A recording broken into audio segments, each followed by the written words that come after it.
علی محمد. بسم اللہ الرحمن الرحیم الحمدللہ الذی جعلنا من المتمسکین بولایت امیر المؤمنین اللہم ایاک نعبد و ایاک نستعین الصلاۃ والسلام بتحیۃ والاکرام علی اشرف الانبیاء والمرسلین وأولادہ الطیبین الطاہرین المعصومین ثم الصلاۃ والسلام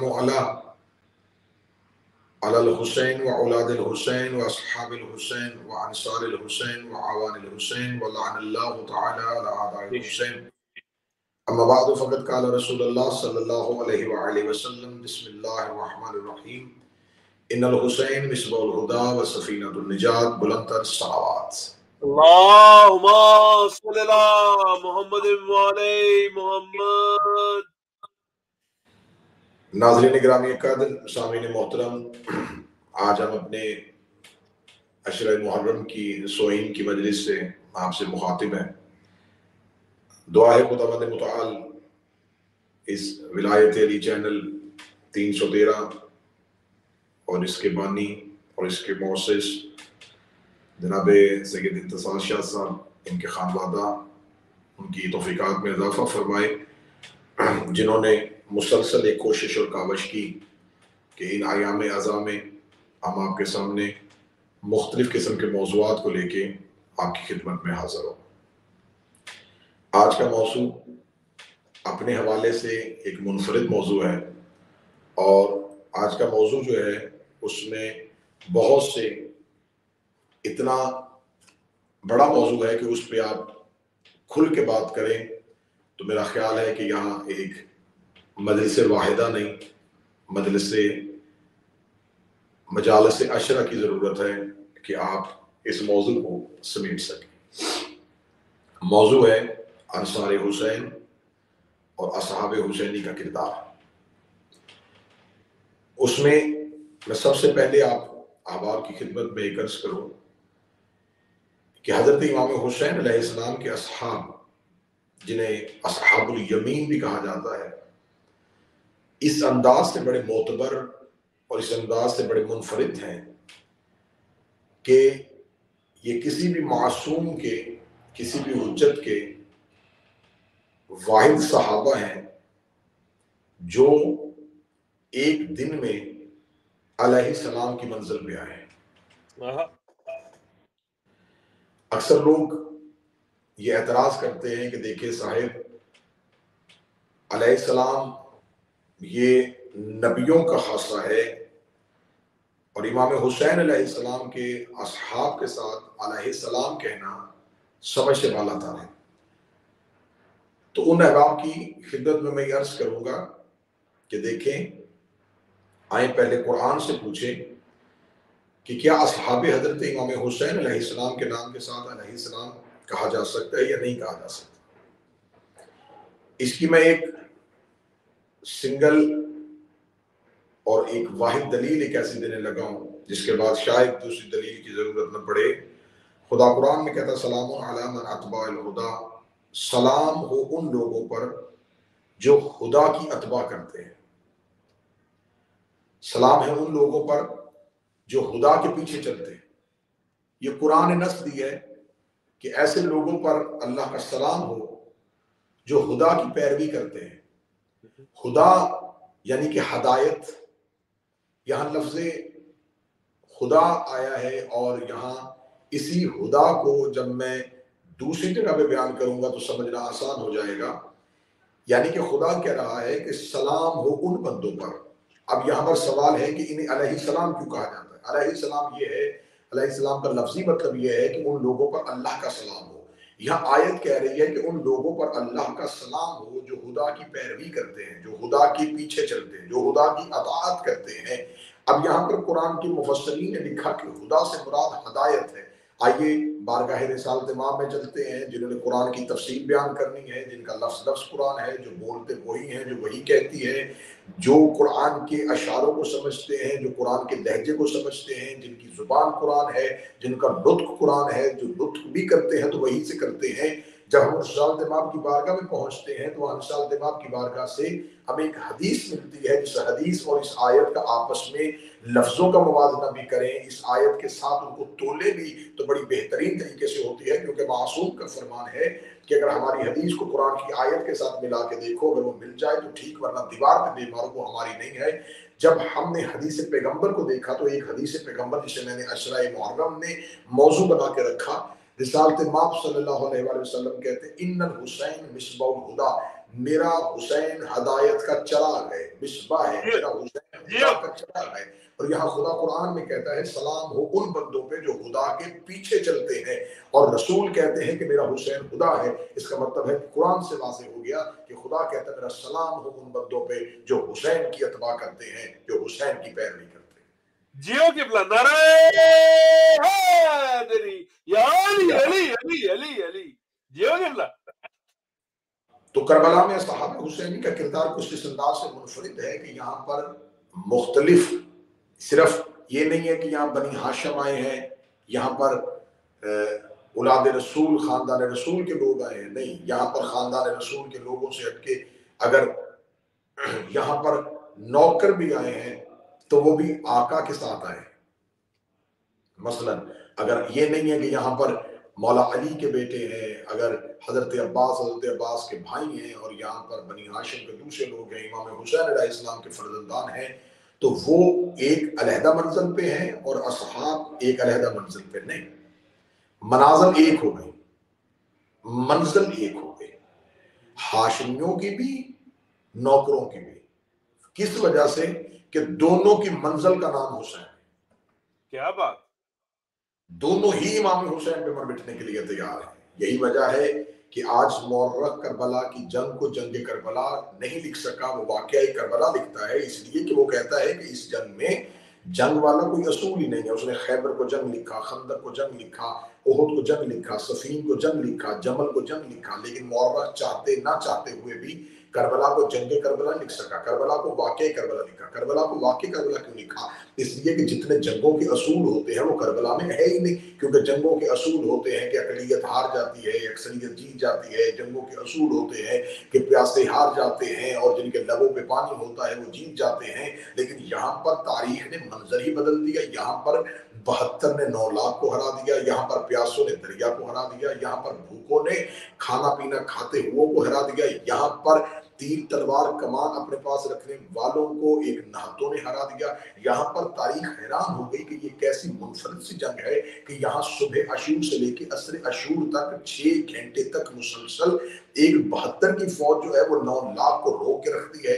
یہاں 6 مہینے کا بھی آتا ہے تو تبسم سے جنگ کا نقشہ بدل دیتا ہے، یہاں 13 سال کا بھی آتا ہے تو وہ ایسا رجس پڑھ کے آتا ہے، یہاں 18 سال، یعنی کہ یہاں جنگوں کا کوئی اصول نہیں ہے، اس وجہ سے کہ وہاں 9 لاکھ ہیں، یہاں 72 ہیں، وہاں خط لکھ لکھ کے بلائے جا رہے ہیں، یہاں چراغ بجھا بجھا کے اٹھائے جا رہے ہیں، وہاں آگ کوئی نہیں رہا تھا، یہاں سے جاگ کوئی نہیں رہا تھا، وہاں رکتا کوئی نہیں تھا، یہاں جھکتا کوئی نہیں تھا، وہاں ہر کوئی پوچھ رہا تھا میں زندہ رہ جاؤں گا، میں بچ جاؤں گا، میں چلا جاؤں گا، یہاں میں سے ہر کوئی پوچھ رہا تھا کل میں مر جاؤں گا، حسین کے قربان ہو جاؤں گا، میرا خون حسین کے کام آ جائے گا۔ وہاں 9 لاکھ زندگی سے محبت کر رہے تھے، یہاں 72 موت کی تمنا کر رہے تھے، وہاں ڈر ڈر کے لڑ رہے تھے، یہاں سینہ پھیلا پھیلا کے آگے بڑھ رہے تھے۔ لیکن پھر تاریخ نے ہمیں وہ منظر بھی دکھا دیا کہ وہاں 9 لاکھ تھے، یہاں 72 تھے، ادھر سے اکبر آیا، ادھر سے 7,000 بھاگا، ادھر سے عباس آیا، ادھر سے 30,000 بھاگا، ادھر سے قاسم آیا، ادھر سے 50,000 بھاگا۔ تو تاریخ نے ہمیں یہ آخر میں لکھ دیا کہ وہاں 9 لاکھ میں اکثر بھاگے، ہزاروں بھاگے، اور یہاں 72 میں ایک بھی نہیں بھاگا۔ کیا بات ہے، جیو قبلہ، نعرہ حیدری یا علی علی علی علی علی علی، کیا بات۔ یہاں 72 میں سے ایک نے بھی امام حسین ابن علی کو نہیں چھوڑا۔ یہاں پر ایک غلام بھی تھا تو اس نے بھی حسین ابن علی کو نہیں چھوڑا، کیونکہ وقت تیزی کے ساتھ گزر رہا ہے۔ یہاں پر ایک ادنا سے غلام نے بھی حسین ابن علی کو نہیں چھوڑا۔ وہاں تمام کے تمام اصحاب جو ہیں وہ اس منزل پہ آ گئے تھے کہ اے حسین ابن علی، ہم آپ پہ مر مٹنے کے لیے تیار ہیں۔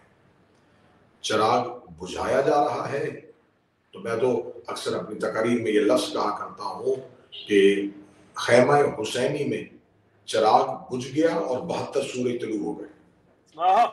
کیا بات، شاید انہی سورجوں کے سامنے اس چراغ کی حسیت پہ یہ ضرب المثل مشہور ہو گئی کہ سورج کو چلا کیا دکھانا، وہ روشن چراغ تھے، نہ وہ زندگی سے محبت کر رہے تھے، نہ وہ زندگی کی خواہش کر رہے تھے، وہ صرف حسین پہ مٹنے کے لیے تیار تھے۔ آئیے ہم صحابہ حسینی کے کردار پہ ایک نظر مارتے ہیں کہ وہ صحابہ حضرت امام حسین کون تھے۔ سب سے پہلے میں ذکر کروں گا حضرت مسلم بن اوسجا الاسدی کا، اور یہ بات بھی میں اپنی تقریر میں اکثر کیا کرتا ہوں، یہ بات میں آج پھر دہراؤں گا کہ یہ ہے سچائی آل محمد کے علیہ السلام کی محبت کی، کہ وہ 9 لاکھ طاقت کے نشے میں تھے، وہ 9 لاکھ یزید کے ساتھ آئے تھے، لیکن ان 9 لاکھ کے نام تاریخوں میں نہیں ہیں۔ یہ 72 اتنے معتبر ہوئے کہ ان کی مکمل تاریخ کتابوں میں لکھ دی گئی۔ یہ 72 ہمیشہ کے لیے امر ہو گئے، وہ نامعلوم ہو گئے اور یہ 72 نامور ہو گئے۔ حضرت مسلم بن اوسجا ابن سعد ابن ثعلبہ، یہ بنو اسد قبیلے سے ان کا تعلق ہے۔ یہ عرب میں ایک سردار قوم تھی، اس کے یہ اپنی قوم کے سربراہ تھے، عابد تھے، تہجد گزار تھے، صاحب ابصار العین کی روایت کے مطابق میں نے اس صحابی کا سب سے پہلے تذکرہ کرنا کیوں معتبر سمجھا کہ کیونکہ یہ صحابی رسول تھے۔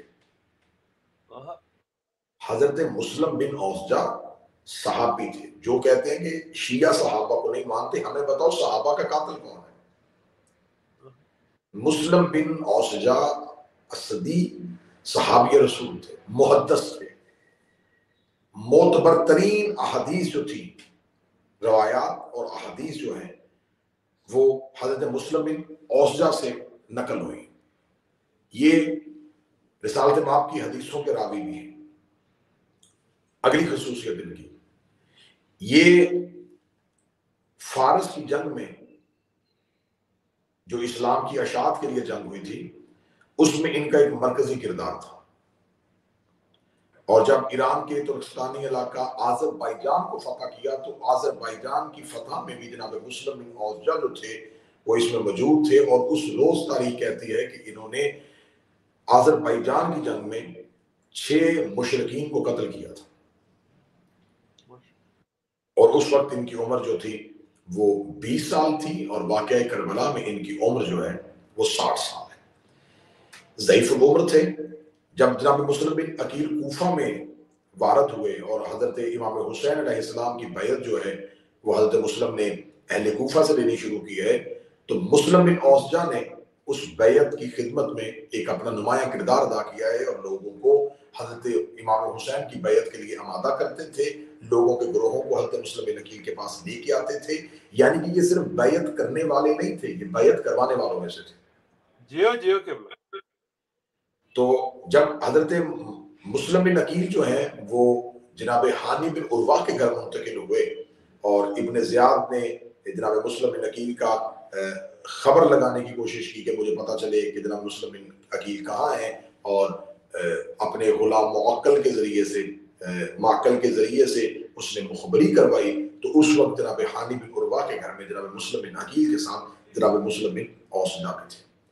پھر جب جناب حانی بن عروہ کو دربار میں بلا لیا گیا، دارالعمارہ میں بلا لیا گیا، تو اس وقت جناب مسلم بن اوسجا کو حضرت مسلم بن عقیل نے اپنی اجازت کے ساتھ کوفہ کے باہر روانہ کیا، اور پھر حضرت مسلم کی شہادت کے بعد یہ واپس کوفہ نہیں آئے اور حضرت امام حسین کے لشکر کے ساتھ مل گئے۔ اب ان کا ایک اور کردار ملتا ہے کہ جب صبح عاشور جنگ چھڑنے کے پہلے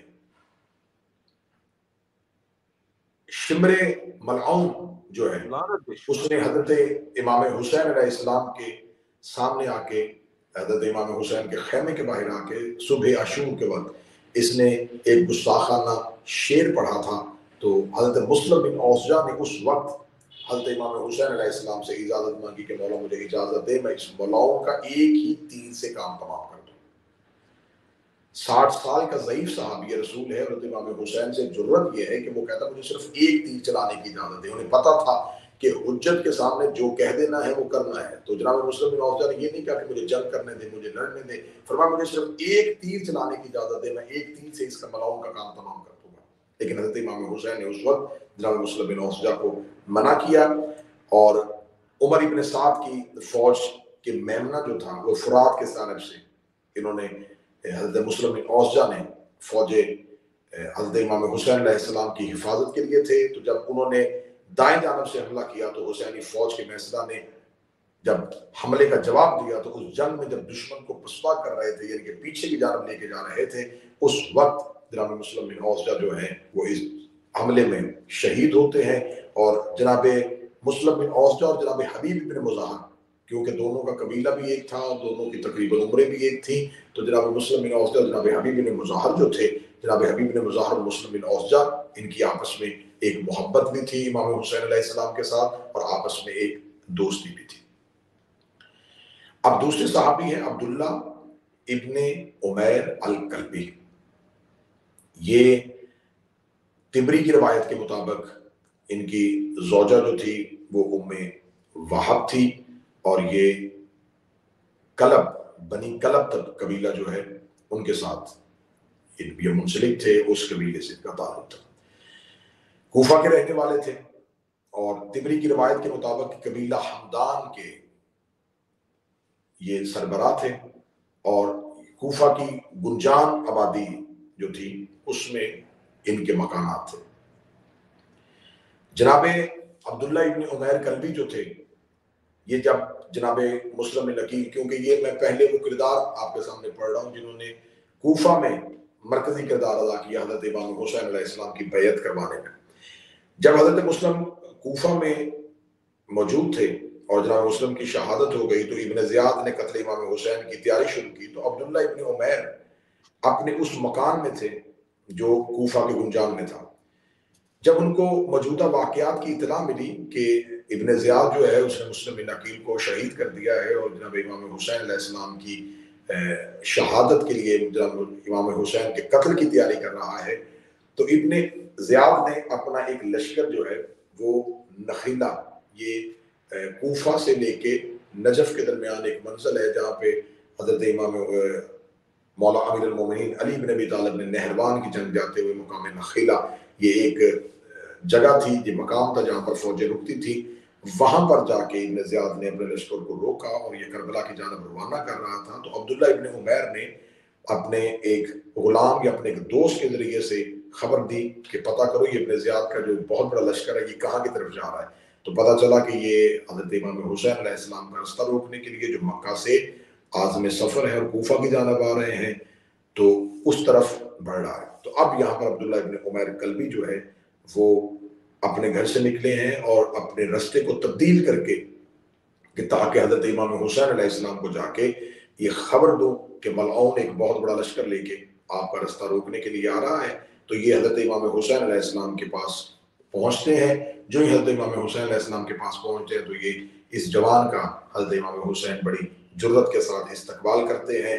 تو امام حسین علیہ السلام اس کو اپنے لشکر میں شامل کرتے ہیں، اور عبداللہ ابن عمیر سے مولا پوچھتے ہیں کہ کیا تم اپنی خوشی سے میرے ساتھ آئے ہو یا صرف خبر دینے کے لیے آئے ہو؟ تو انہوں نے امام حسین علیہ السلام کے ساتھ وہاں پر رکنے کا اظہار کیا کہ اے فرزند رسول، میں صرف آپ کو اطلاع دینے کے لیے نہیں بلکہ میں آپ کی نصرت پر گھر سے ہی آمادہ ہو کے آیا ہوں، اور میں اجازت لے کے آیا ہوں اور میں آپ کے ساتھ آپ کی نصرت کرنا چاہتا ہوں۔ تو حضرت امام حسین علیہ السلام نے ان کی خواہش کو مقدم کیا اور یہ حضرت امام حسین علیہ السلام کے لشکر میں شامل ہو گئے۔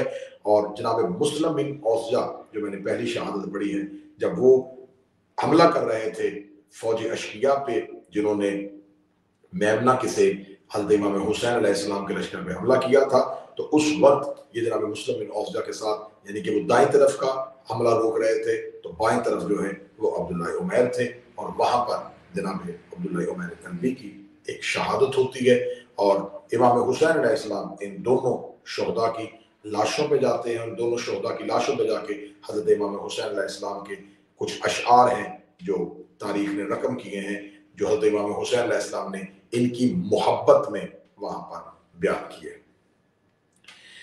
اب یہاں پر تیسرا میں نام لوں گا سرکار حضرت حبیب بن مظاہر الاسدی کا۔ یہ بڑا مرکزی کردار ہے، کوفہ کے بڑے سردار تھے حبیب بن مظاہر، اور حبیب بن مظاہر یہ وہ کوفی سردار ہے جسے حضرت امام حسین نے خط لکھ کے بلایا، اور آج بھی حضرت امام حسین علیہ السلام کے باقی جتنے شہداء ہیں وہ گنج شہداء میں ہیں، اور ذریعے حضرت امام حسین سے اگر آپ باب الراس کی طرف باہر نکلیں تو آپ کے دائیں جانب جو ہیں وہ ابراہیم المجاب ہیں اور بائیں جانب جو ہیں وہ حبیب بن مظاہر الاصلی ہیں. اور آج بھی حبیب بن مظاہر الاصلی کی قبر مطہر پہ جو چادر ہے اس چادر پہ وہ خط مکمل لکھا ہوا ہے جو حضرت امام حسین علیہ السلام نے حبیب بن مظاہر کو لکھا. اب حضرت امام حسین علیہ السلام نے حبیب بن مظاہر کو جو خط لکھا اس خط میں جو لفظ بڑا معتبر ہے. حضرت حبیب بن مظاہر کے لیے حضرت امام حسین نے کہا ایھا الرجل الفقیہ، اے فقیہ مرد تم پر میرا سلام. سبحان اللہ. یعنی کہ وہ مقام و مرتبہ، وہ منزلت کیا ہوگی کہ امام حسین انہیں فقیہ کہہ رہے ہیں. اپنے زمانے کے فقہا میں سے تھے حضرت حبیب بن مظاہر، فقہ کے ماہر تھے، فقہ کو جانتے تھے. فقہا فقہ پہ مشورے دیتے تھے، فقہ کے احکامات لوگوں تک پہنچاتے تھے. حضرت امام حسین یعنی کہ شریعت کا وارث جسے فقیہ کہے. ایک وہ ہوتا ہے انسان خود اپنے آپ کو فقیہ کہے، اور ایک وہ ہے جسے شریعت کا وارث خود فقیہ کہہ کے سلام کرے. حضرت مولا امام حسین علیہ السلام نے انہیں فقیہ مرد کہہ کے سلام کیا. حضرت امام حسین نے حالات و واقعات اس خط میں لکھے. حبیب بن مظاہر نصرت پہ آمادہ ہوئے اپنے ایک بیٹے اور اپنے غلام کے ساتھ حضرت امام حسین علیہ السلام کی خدمت میں پہنچتے ہیں. یہاں پر مجھے ایک تاریخی واقعہ ضرور بیان کرنا ہے کہ جب حضرت حبیب بن مظاہر امام حسین علیہ السلام کی خدمت پہنچتے ہیں تو شب عاشور حضرت، کیونکہ حبیب بن مظاہر کا اتنا وسیع کردار ہے کہ حضرت حبیب بن مظاہر پہ بہت لمبی گفتگو ہو سکتی ہے، لیکن حضرت حبیب بن مظاہر جو ہیں جب انہیں امام حسین علیہ السلام شب عاشور اپنے ناصرین کی فہرست بناتے ہیں تو اس میں حبیب بن مظاہر کا نام جو ہے وہ نہیں لکھا جاتا. جب نام نہیں لکھا جاتا تو حضرت حبیب بن مظاہر جو ہیں وہ حضرت امام حسین سے جا کے پوچھتے ہیں کہ اے فرزند رسول، کیا کل والی جنگ میں میرا نام نہیں ہے؟ کیا کل والے شہداء میں میرا نام نہیں ہے؟ تو حضرت امام حسین علیہ السلام ان سے کہتے ہیں کہ اے حبیب بن مظاہر، کیونکہ آپ ضعیف ہو چکے ہیں، آپ بوڑھے ہو چکے ہیں اور ضعیفی میں جہاد ساقط ہو جاتا ہے، تو لہٰذا آپ پہ جہاد ساقط ہو گیا، آپ پہ حکم جہاد نافذ نہیں ہوتا. اب یہاں شاہ صاحب کردار دیکھیے گا، اسے کہتے ہیں امام حسین سے محبت. حبیب بن مظاہر کی کمر جھکی تھی، کمر میں خم تھا. حبیب بن مظاہر جب چلتے تھے تو سیدھا نہیں چل سکتے تھے، اپنی ضعیف العمری کی وجہ سے، رسیدہ عمری کی وجہ سے کمر میں ان میں خم تھا. کمر میں خم تھا اور ان کے ابرو جو تھے وہ اتنے جھکے ہوئے تھے کہ وہ اپنے ابروؤں کو اٹھا کے سامنے والے سے مخاطب ہوتے تھے، اور ان کے ہاتھوں میں ان کی ضعیفی کی وجہ سے ریشہ تھا، کپ کپی تاری تھی. حضرت امام حسین نے جب کہا نا کہ آپ ضعیف ہیں تو یہاں حبیب بن مظاہر اپنے خیمے کے باہر آتے ہیں، اپنے غلام اور اپنے بیٹے سے کہتے ہیں کہ مجھے خیمے کی ایک لکڑی اٹھا کے لاؤ. ایک لکڑی منگواتے ہیں اور اپنے سر سے اپنا امامہ اتار کے اپنی کمر کے پیچھے وہ لکڑی رکھتے ہیں اور اس کپڑے کو، اس پٹکے کو اپنی کمر کے ساتھ باندھ کے اپنی اس لکڑی کے ساتھ اپنی اس کمر کے خم کو سیدھا کر لیتے ہیں. سیدھا کرنے کے بعد اپنے امامے سے ایک پٹی کو پھاڑتے ہیں، اپنے ابروؤں کو اٹھا کے اپنی پیشانی پہ زور سے اس پٹی کو باندھ دیتے ہیں تاکہ آپ کے ابرو گر نہ پائے. پھر اپنی تلوار جو ہے اس کا دستہ جو ہے وہ اپنے ہاتھ پہ رکھ کے اپنے کپڑے کے ساتھ اپنے ہاتھ کے ساتھ وہ تلوار باندھ لیتے ہیں تاکہ تلوار میں وہ ہاتھ کی کپ کپی کا اثر نظر نہ آئے. اور پھر جب کمر بھی سیدھی ہو جاتی ہے، ابرو بھی اٹھ جاتے ہیں، ہاتھ میں تلوار بھی ہے، اور اپنے سینے کو چوڑا کر کے امام حسین کی خدمت میں جا کے کہتے ہیں اے فرزند رسول، اب دیکھیے میں جوان لگ رہا ہوں کہ نہیں لگ رہا. کیا بات ہے، کیا بات ہے. جی حبیب بن مظاہر کہہ رہے ہیں کہ فرزند رسول ذرا دیکھیے اب میں جوان لگ رہا ہوں. تو یہاں پر تاریخ کا وہ لفظ ہے کہ حضرت امام حسین کی آنکھوں میں آنسو جاری ہو جاتے ہیں اور منہ مدینہ کی طرف کر کے کہتے ہیں نانا جیسے صحابی مجھے نصیب ہوئے ویسے آپ رسول اللہ کو بھی نصیب نہیں ہوئے. نعرہ حیدری یا علی علی علی علی علی. یہ دیکھیے یہ میرا کیسا منفرد قسم کا صحابی ہے جو ایک لمحے کے لیے بھی اس نے اپنے آپ کو یہ نہیں کہا کہ میں حسین ابن علی کا ساتھ چھوڑ دوں. حبیب بن مظاہر کی شہادت کربلا کی دردناک شہادت میں سے ایک شہادت ہے. حضرت حبیب بن مظاہر کی شہادت کا ایک منفرد نام یہ ہے کہ اسے جناب سیدہ عالیہ نے کربلا کی جنگ میں چچا کہہ کے سلام کیا ہے. اور جب حبیب بن مظاہر کو چچا کہہ کے سلام کیا ہے تو حبیب بن مظاہر نے بی بی کو سلام کے جواب میں کہا کہ بی بی اتنی مصیبت میں آ گئی کہ آپ غلاموں کو رشتوں کے ساتھ بلا رہی ہیں. تو حبیب بن مظاہر ایک مرکزی کردار ہے. میں بڑے مختصر سے حالات شہداء کے پڑھ رہا ہوں کہ جتنے زیادہ سے زیادہ ہو سکے میں وہ پڑھوں، اور انشاءاللہ اگر یہ موضوع مسلسل رہا اور لوگوں نے اس موضوع پہ اپنی آمادگی کا اظہار کیا تو اگلی کوئی بھی جو مجلس جو ہے وہ اسی چینل پہ جب ہم ریکارڈ کروائیں گے تو میری کوشش ہوگی کہ میں باقی شہداء کا جو تفصیلی ذکر ہے وہ اس میں بیان کر سکوں۔ تو اب میں جلدی زیادہ سے زیادہ اصحاب حسینی کا کردار جہاں پڑھنا چاہتا ہوں۔ اب یہاں پر ایک نام آتا ہے کہ امیہ ابن سعد ابن زید طائی، یہ قبیلہ طیر میں سے تھے، بہادر تھے، جنگ آزما تھے، شہسوار تھے اور امیر المومنین کے صحابی تھے۔ اس ناصر حسین کی ایک نسبت یہ ہے کہ یہ جنگ صفین میں مولا امیر المومنین کے ساتھ بہت بہتر طریقے سے بڑی نمایاں کردار کے ساتھ انہوں نے اپنی جنگ کی تھی، اور پھر جنگ صفین کے بعد یہ کوفہ میں ہی قیام پذیر ہو گئے تھے۔ جب امام حسین کربلا پہنچے، ان کی خبر پہنچی کہ امام حسین علیہ السلام کربلا پہنچ گئے ہیں، تو انہوں نے امام حسین کی نصرت کا عہد کیا، اور یہ کوفہ سے نکلتے ہیں 8 محرم کو یہ پہنچتے ہیں کربلا میں۔ 8 محرم کو یعنی کہ عاشور سے 2 دن پہلے یہ کربلا میں وارد ہوتے ہیں، اور حضرت امام حسین علیہ السلام سے محبت اور امام حسین سے نصرت کا اظہار کرتے ہیں، اور امام حسین علیہ السلام 10 محرم کو انہیں اپنے لشکر میں شامل ہو کے میدان جنگ میں جا کے شہادت کی اجازت دیتے ہیں۔ جابر بن حجاج جو تھے یہ اگلے صحابی ہیں، یہ غلام تھے، یہ اپنے آقا کے ساتھ آئے ہوئے تھے۔ انہوں نے حضرت امام حسین علیہ السلام سے نصرت کا اظہار کیا، امام حسین علیہ السلام نے ان کی تمنا کو پورا کیا۔ غلاموں کو بھی علیہ السلام کی منزل سے گزارا تھا۔ یہاں پر ایک کتاب ایک نام ملتا ہے وہاب قلبی کا، یہ جوان تھے، چند دن پہلے ان کی شادی ہوئی تھی، چند دن شادی ہوئی ہے، اور اس شادی کے بعد یہ حضرت امام حسین علیہ السلام کی خدمت میں اپنی زوجہ اور اپنی والدہ دونوں کو ساتھ لے کے آ گئے۔ جب یہ دونوں کو ساتھ لے کے آ گئے ہیں تو اس کربلا کی جنگ میں 10 محرم کو جب یہ حضرت امام حسین علیہ السلام سے میدان جنگ میں جانے کی اجازت مانگتے ہیں تو حضرت امام حسین سے کہتے ہیں کہ کیونکہ آپ جوان ہیں معذرت، اور چند دن پہلے آپ کی شادی ہوئی ہے، تو میں نہیں چاہتا کہ آپ اپنے ماں کو اور اپنی زوجہ کو یوں تنہا کریں۔ تو یہ اپنی ماں کے پاس اجازت لینے کے لیے جاتے ہیں، تو اس کی ماں جو ہے وہ انہیں کہتی ہے کہ آپ امام حسین علیہ السلام کو جا کے میرا پیغام دیجیے گا کہ جب میرے ہاں بیٹے کی ولادت نہیں ہوتی تھی تو میں جناب سیدہ سے گئی تھی، اور جناب سیدہ نے اس وقت کہا تھا کہ اللہ آپ کو ایک بیٹا دے گا جو میرے حسین کی نصرت کرے گا۔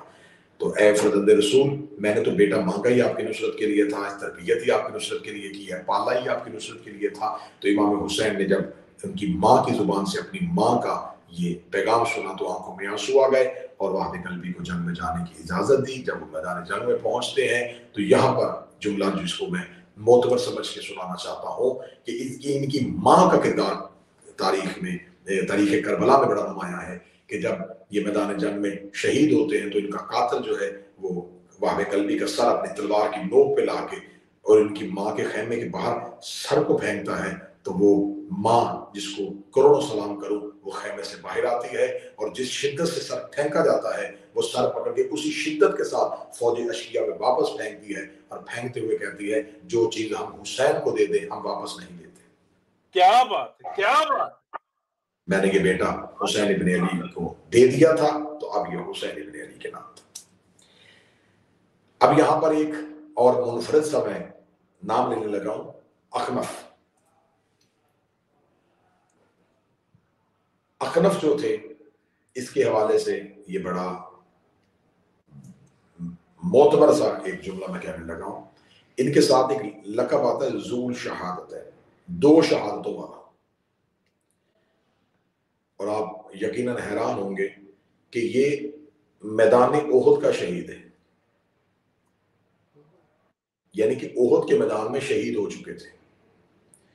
اب آپ مجھ سے سوال کریں اگر یہ احد کے میدان میں شہید ہو چکے تھے تو پھر یہ کربلا میں کیسے آئے؟ یہ جنگ احد میں رسول اللہ کی نصرت کرتے ہوئے شہید ہو رہے تھے، جب زخموں کی داب لاتے ہوئے یہ گر گئے ہیں، رسالت مابس کے پاس پہنچتے ہیں، رسالت مابس کا سر اٹھاتے ہیں، سر اٹھا کے اپنی گود میں رکھتے ہیں، گود میں رکھتے ہیں تو اس وقت ان کی آنکھوں سے آنسو جاری ہوتے ہیں۔ جب اخنف کی آنکھوں سے آنسو جاری ہوتے ہیں تو رسالت مابن سے پوچھتے ہیں کہ اے اخنف آپ کی آنکھوں میں آنسو کیوں ہیں؟ کیا آپ کو موت کی تکلیف ہو رہی ہے؟ کیا آپ موت کے درد کو محسوس کر رہے ہیں؟ اگر آپ موت کے درد کو محسوس کر رہے ہیں تو میں حسین ابن علی یہ وعدہ کرتا ہوں کہ میں آپ کو زندگی واپس کر دیتا ہوں. جب میں رسول علی تو آپ سے وعدہ کرتا ہوں کہ میں زندگی واپس کر دیتا ہوں. جب رسالت امام نے کہا میں زندگی واپس کرتا ہوں تو اس وقت اخنف نے کہا یا رسول اللہ زندگی سے محبت نہیں ہے، موت سے خوف کوئی نہیں ہے، اس سے بڑھ کے نصیب کیا ہوگا کہ میرا سر آپ کے زانوں پہ ہے. تو رسالت امام نے کہا اگر سر میرے زانوں پہ ہے تو پھر آپ کے اس طرح رونے کی وجہ کیا ہے؟ تو اس وقت اخنف دے کے کہتا ہے یا رسول اللہ جب میں مدینہ مسجد میں آپ کے پاس جاتا تھا اور آپ اپنی گود میں حسین کو بچھا کے پیار کرتے تھے، ایک دن آپ حسین کے چہرے کو چومتے ہوئے رو رہے تھے، میں نے آپ سے جا کے پوچھا تھا کہ یا رسول اللہ آپ کے رونے کی وجہ کیا ہے؟ تو آپ نے کہا تھا کہ ایک وقت آئے گا اسی میرے حسین کو میدان جنگ میں 3 دن کا بھوکا اور پیاسا رکھ کے مارا جائے گا. تو اے فرزند رسول اس وقت میری حسرت تھی کاش میں بھی کربلا میں ہوں اور میں امام حسین علیہ السلام کی نصرت کروں. جب میں نے یہ تمنا کر لی تھی، جب میں نے یہ خواہش کر لی تھی کہ کاش میں بھی کربلا میں ہوں، تو اس وقت رسالت امام صلی اللہ علیہ وآلہ وسلم نے اخنف کا سر اٹھایا اور سر اٹھا کے کہا کیونکہ تو نے مرتے ہوئے میرے حسین پہ مرنے کی تمنا کی ہے تو جاؤ، میں وعدہ کرتا ہوں جب میرا حسین نصرت کے لیے بلائے گا تو فرشتے تمہیں کفن سمیت کربلا لے کے جائیں گے، کیونکہ تم نے تمنا کر دی ہے میرے حسین کے ساتھ نصرت کرنے کی. تو جب تو کربلا میں حسین نصرت کے لیے بلائے گا تو تمہیں فرشتے کفن سمیت کربلا لے کے جائیں گے. تو یہ وہ صحابی ہے جو جنگ احد میں شہید ہوا ہے اور دوبارہ کفن سمیت کربلا پہنچا ہے. اور جب امام حسین حال میں ناصر ینصرنا کہا تو کربلا کے ٹیلے سے اخنف کی آواز آئی ہے کہ فرزند رسول میں آپ کی نصرت کے لیے تیار ہوں. تو امام حسین علیہ السلام نے اخنف کو خوش آمدید کہا ہے اور اخنف فوج اشقیہ سے لڑتا ہوا کفن سمیت کربلا کی جنگ میں شہید ہوتا ہے. میں نے جب اس تاریخی واقعے کو پڑھا تو میرے ذہن میں بہت سی ہجانی کیفیت میں مبتلا ہو گیا کہ آخر ایسا کیوں ہوا، آخر یہ سب کچھ کیوں تھا. تو امام وقت جو ہے وہ مستقبل کو بھی دیکھ رہا ہوتا ہے، ماضی کو بھی دیکھ رہا ہوتا ہے. امام کی نظریں شاید ہمارے اس دور میں تھی، آخری بیٹے کے دور میں تھی. امام آخری بیٹے کے دور میں یہ استعارہ زندہ رکھنا چاہتے تھے، اس لیے کہا جاتا ہے، معصوم فرماتے ہیں کہ ہمارے 12ویں کی نصرت کی تمنا کرتے ہوئے، ہمارے 12ویں کی محبت میں تمنا کرتے ہوئے اگر تم اس کے آنے سے پہلے مر بھی گئے اور تمہارے دل میں میرے وقت کے امام کی نصرت کا ارادہ ہوا کہ میں چاہتا تھا کہ میں امام کی نصرت کروں، تو جب امام زمان کا ظہور ہوگا فرشتے تمہیں قبر سے کفن سمیت 12ویں کے لشکر میں لے کے آئیں گے.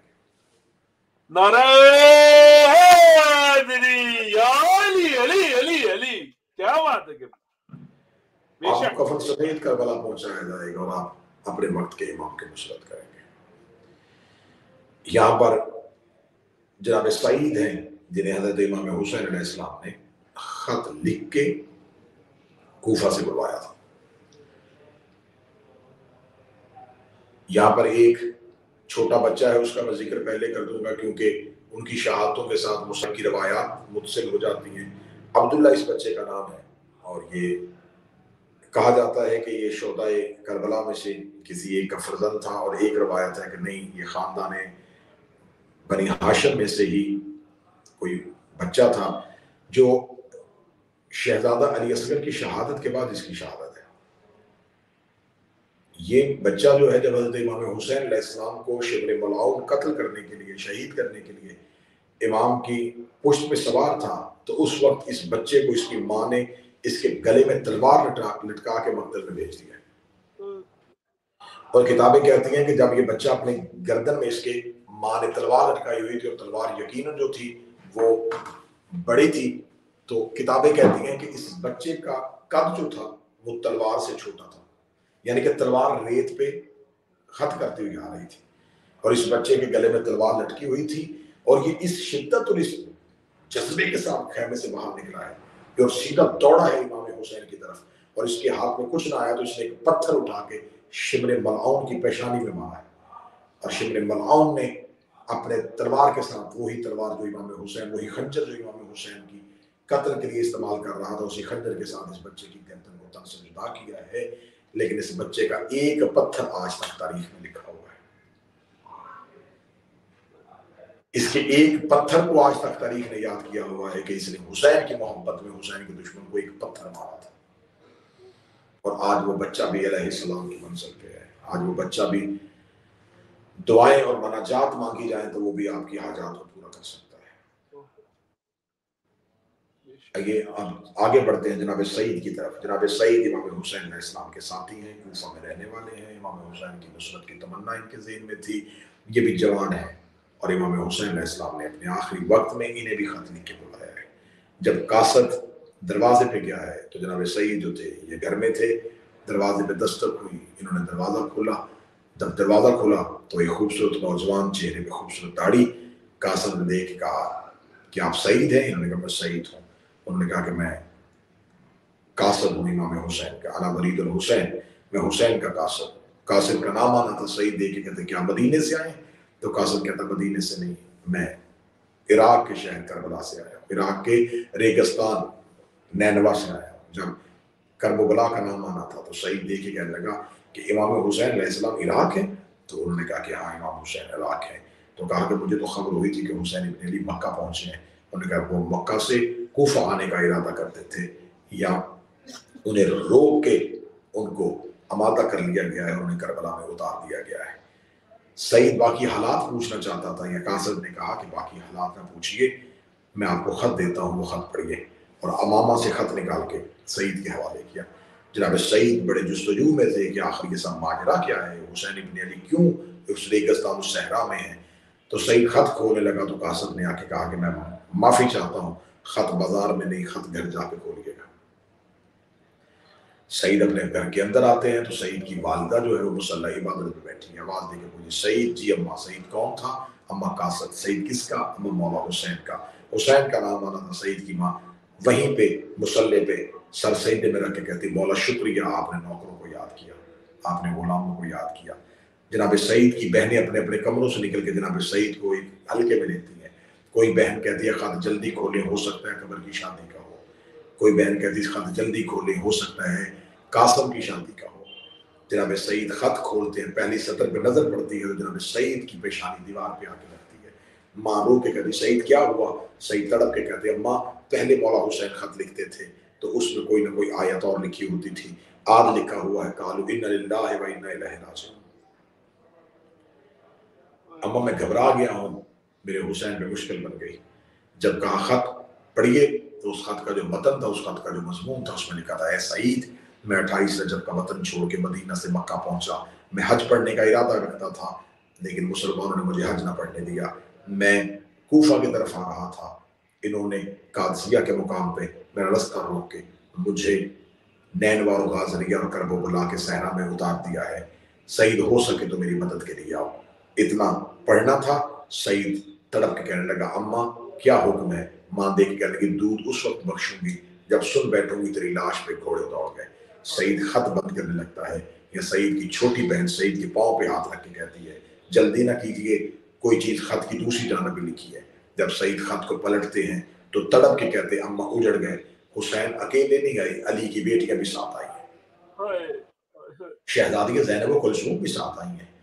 ماں کہتی ہے جلدی کر سعید, جنگ کی تیاری کر. جناب سعید اپنے کمرے میں جاتے ہیں. چند دن پہلے ان کی شادی ہوئی تھی, ان کی بیوی بستر پہ تھی, پلنگ پہ تھی, لیکن جب سعید واپس آتے ہیں تو بیوی کو زمین پہ بیٹھا ہوا دیکھتے ہیں. جب بیوی کو زمین پہ بیٹھا ہوا دیکھتے ہیں تو جناب سعید دیکھ کے کہتے ہیں کہ کہیں تم گفتگو سن رہی تھی اور تمہیں خبر ہوئی کہ میں جا رہا ہوں تو کہیں تم اس وجہ سے تو اپنے آپ کو اس غربت کی حالت میں نہیں بٹھایا, کہیں تم میرا رستہ روکنے کا ارادہ تو نہیں رکھتی.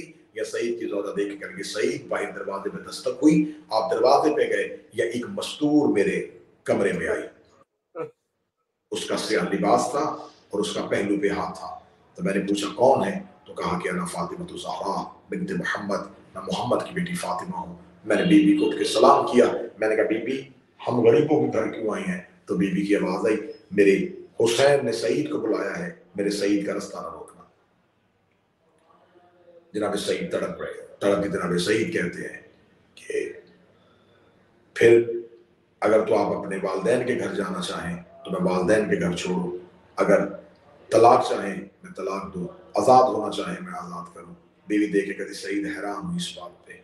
جب پتہ چل گیا ہے کہ علی کی بیٹیاں ساتھ آئی ہیں تو کیا میری چادر ان بیویوں کی چادروں سے زیادہ قیمتی ہے؟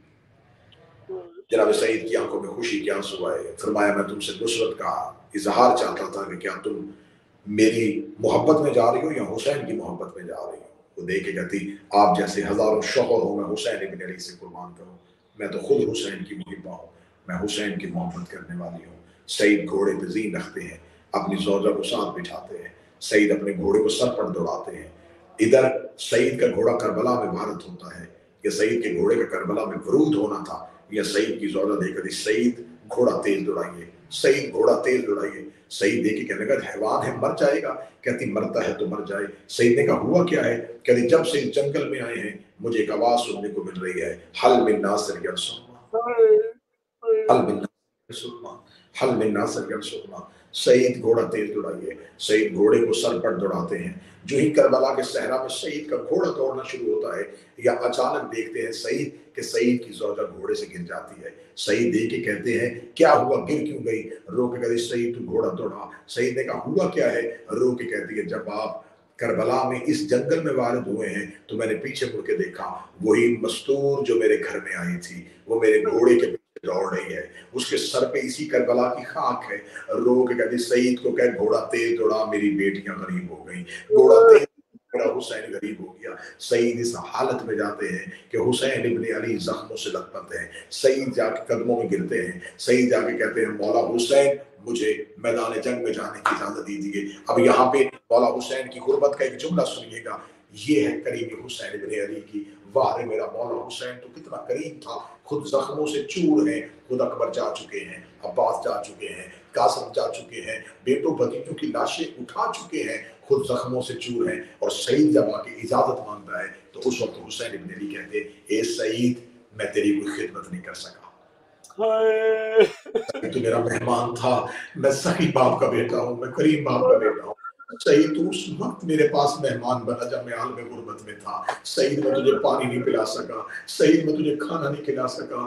یہ کہہ کے حسین ابن علی کی آنکھوں میں آنسو آئے، سعید نے اپنا سر حسین کے قدموں میں رکھ دیا، رو کے کہہ گئے اے فرزند رسول مجھے معاف کیجئے گا، میرے آنے میں دیر ہو گئی۔ اے فرزند رسول آپ میری مہمانی چھوڑیے، میری میزبانی چھوڑیے، مجھے معاف کیجئے گا کہ میری نصرت کرنے میں دیر ہو گئی۔ اور یہ کہہ کے سعید میدان اشکیا پہ جا کے فوج اشکیا پہ ٹوٹ پڑتے ہیں، اور اسی حالت میں جناب سعید شہید ہو جاتے ہیں۔ اِنَّا لِلَّهِ وَإِنَّا إِلَيْهِ رَاجِعُونَ۔ میں کیونکہ سفر زیارت سے واپسی کا ارادہ رکھتا ہوں تو اس لیے آج کی اس مجلس کو انہی لفظوں کے ساتھ اختتام کریں گے۔ اگر اگلی مجلس میں اسی موضوع کو مسلسل کیے تو جناب حر کا تفصیلی کردار اور جو باقی اصحاب معتبر ہیں ان کے تفصیلی کردار پہ دوبارہ روشنی ڈالیں گے کہ ان اصحاب کی کربلا میں کیا کیا خدمات تھیں۔ میرا مالک آپ کی توفیقات میں اضافہ فرمائے، مخدوم عالمیان آپ کو دین و دنیا کے تمام فیوز و برکات سے مستفید ہونے کی توفیق عطا فرمائے، اور میرا مالک ہمیں نصرت وقت کے امام کی توفیق عطا فرمائے۔ جیسے ناصرین نے اپنا کردار ادا کیا، ہمیں اپنے آقا و اپنے مولا کے ساتھ اسی کردار ادا کرنے کی توفیق عطا فرمائے۔ ربنا تقبل منا انک انت السمیع الدعاء، آمین یا رب العالمین۔ اللهم صل علی محمد وعلی محمد وعجل فرجهم علی محمد۔ اللهم صل